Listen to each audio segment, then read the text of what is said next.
Welcome everybody to the NBA preview here today on ESPN Radio. We're going to be talking about the NBA Finals predictions. We have our co-hosts Zach and Noah here today to give their opinions on this series. Now let's start off by talking about the Western Conference Finals. Now what is your take here on who's going to take the series? Oh, I got the Clippers all the way.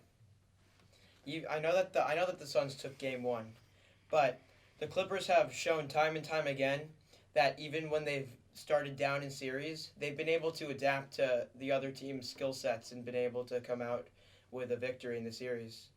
Who do you got, Zach? Yeah, no, I got the Suns in this series because I don't know what Tyronn was doing at that center position, but the biggest guy on the floor when the game is starting is Nicholas Batum. And that's where DeAndre Ayton is going to get his buckets at the beginning of the game. And remember, everybody, if you have opinions or comments, you can call into our phone system number, 555-999-777. 555-999-777 to give your opinion here on the NBA preview. Now, let's go more into deep about the effectiveness of the players. Now, how do you think that Kawhi Leonard being out is going to affect the series? Well, I think it's going to have a big impact on the series. He's a big defensive presence. He has a big role for that team. We're going to need guys like Terrence Mann and Paul George to step their game up. We know that they're capable of it. They've Paul George, obviously, all-star. Terrence Mann put up 39 points the other night. I think it speaks for itself that if you have them doing the work, I think that it could get done. The job will get done. Terrence Mann, definitely a young player, was able to catch fire in the first game, but still not enough to perform now. Zach, how do you think Phoenix is going to be able to take advantage of the Clippers leader and Kawhi Leonard being out? Now, that is a big advantage for this Suns team. Although Chris Paul, one of the best playmakers in the league, is out, it looked like in game one, Devin Booker could bring the ball up. He could run that point guard leader position, and he got his teammates involved. He got that almost 40-point or maybe 40-point triple double. He did awesome. He did great that game, and yeah. Devin Booker has had a history of very high assist numbers as a shooting guard. 2 seasons ago, he averaged over 6 assists. This season, just under 5. Now, let's move on to the Eastern Conference. Definitely a very interesting matchup, not what we expected. The Brooklyn Nets were eliminated in the second round. Now, who do you think is going to take the series between Brooklyn and Atlanta? I would like to hear your guys' takes. First, I would like to say it's definitely the Bucks. Oh, it looks like we got a caller here today. Looks like we're going to have to finish up the take in a second. Looks like it is going to be from Miami, Florida. Let's hear what she has to say. On the Bucks and Hawks series, I don't think it's going to be a very good series in the Eastern Conference Finals this time around. I think it's going to be a gentleman sweep, the Bucks in 5. The Hawks are just not a good matchup. They just don't match up good against the Bucks, so I think it's going to be a gentleman sweep. Definitely a very interesting take. Now, Noah, since you didn't get to finish your original take that the Bucks were going to win, what's your opinion on this? I would like to reply to what he has to say. I think he's completely right. The Bucks, the Hawks already burnt themselves out. They were able to make it pretty far against very good teams. Trae Young proved to be that dude. He could do it all. He's got great perimeter shooters in Kevin Huerter and Danilo Gallinari or whatever you call him. Yeah, I think it's definitely the Bucks. Brook Lopez is a great center. He's put up great defensive numbers. He could also shoot the outside shot.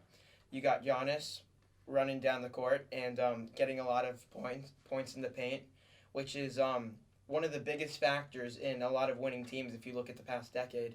The teams that have been able to score in the paint consistently have been the teams to win it all. So, therefore, I think that's going to be the X factor in this. Definitely a big take here today. Now, Trae Young has definitely been able to put on a great show during this playoff series. Now, Zach, I want to hear your thoughts on how Trae Young's going to translate his playoff success in the other series to playing against Jrue Holiday and the Milwaukee Bucks. No, I'm gonna have to disagree on you with this one. by the looks of it, Brooke Lopez, we all know, is not very fast. Trae Young runs the pick and roll a lot, and good defenders against Trae Young is not really going to matter because of that screen by big guys like Clint Capella or maybe John Collins. Trae Young does his little floater from the free throw line that's deadly. Now, what's it called? Mike Budenholzer is not very good of a coach. He runs a 2-3. Doesn't matter what the team is, and the Hawks have really good shooters like Bogdanovich, Herter, and Danilo Gallinari, which will light them up in that game. Speaking in your point of coaches now, who do you think's going to be the winning coach, the leader, and the guy who shows the best coaching skills in this series? Noah, who do you think? In the Eastern Conference? In the Eastern Conference Finals.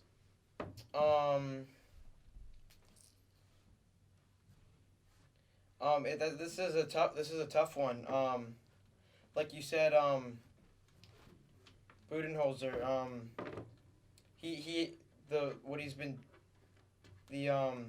The way that he's been setting up his team, the system that they've been running hasn't been working, but they have so much talent on their end. I feel like if he could get his side together, I think the team will be able to come together and play good. All right, now just before we have to wrap up our show, what's your finals predictions based on your Eastern and Western Conference predictions? Who's going to win it all? I strongly believe that the Suns will win it all. Now my predictions are going to be the Suns and the Hawks in the finals. Now hopefully Chris Paul could go to his normal state and get rid of that COVID virus. And that would be great for that Suns team. That playmaker at the one spot, the veteran, shows everything. That will be a tough matchup. I think it will be either Suns in 6 or maybe 7. So that it will be a bunch of games, fun games there. All right, Noah, end us off with your pick. I'm gonna have to go with the Suns as well. I think once Chris Paul comes back, I think he's just such a cerebral guy. I think the way that he runs the floor as a general, to command the team with another guy like Devin Booker, I think that's going to be the reason that they take it all. All right, thank you everybody for listening to the NBA preview here today on ESPN Radio. I'm your host, Mitchell Bernstein, here today alongside Noah and Zach.